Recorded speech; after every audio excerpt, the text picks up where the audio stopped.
സംസ്ഥാനത്ത് അതിശക്തമായ മഴ തുടരുന്നു. എല്ലാ താലൂക്ക് ഓഫീസുകളിലും കൺട്രോൾ റൂമുകളും ദുരിതാശ്വാസ ക്യാമ്പുകളും തുറക്കാൻ സർക്കാർ നിർദ്ദേശം നൽകി. 2 ദിവസം കൂടി ശക്തമായ മഴയുണ്ടാകുമെങ്കിലും പ്രളയ സമാന സാഹചര്യമില്ലെന്ന് റവന്യൂ മന്ത്രി കെ രാജൻ പറഞ്ഞു.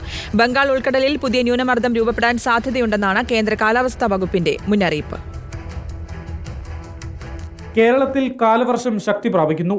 വടക്ക് പടിഞ്ഞാറൻ ബംഗാൾ ഉൾക്കടലിൽ പുതിയൊരു ന്യൂനമർദ്ദം കൂടി രൂപപ്പെടാൻ സാധ്യതയുണ്ടെന്ന് കേന്ദ്ര കാലാവസ്ഥാ വകുപ്പിന്റെ മുന്നറിയിപ്പ്. അറബിക്കടലിലെ കാലവർഷക്കാറ്റ് സജീവമായി തുടരാനും വ്യാപകമായ മഴയ്ക്ക് സാധ്യതയുണ്ടെന്നുമാണ് മുന്നറിയിപ്പ്.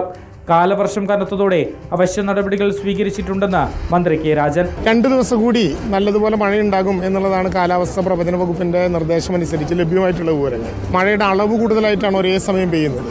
അതിൻ്റെ ചില പ്രയാസങ്ങളുണ്ട്. പക്ഷേ സംസ്ഥാനത്ത് എല്ലാ വിധത്തിലും ഈ പ്രവർത്തനങ്ങളെ നേരിടാൻ കഴിയുന്ന വിധത്തിൽ കൺട്രോൾ റൂമുകളും മറ്റത്യാവശ്യ സൗകര്യങ്ങളുമായി നല്ലതുപോലെ ഒരുക്കം നടത്തിയിട്ടുണ്ട്. റവന്യൂ വകുപ്പിൻ്റെ ജില്ലാ കളക്ടറേറ്റുകൾ, 78 താലൂക്ക് ഓഫീസുകൾ, 24 മണിക്കൂർ പ്രവർത്തിക്കുന്ന കൺട്രോൾ റൂമുകളുണ്ട്. തദ്ദേശ സ്വയംഭരണ വകുപ്പ് കൺട്രോൾ റൂം ആരംഭിച്ചിട്ടുണ്ട്.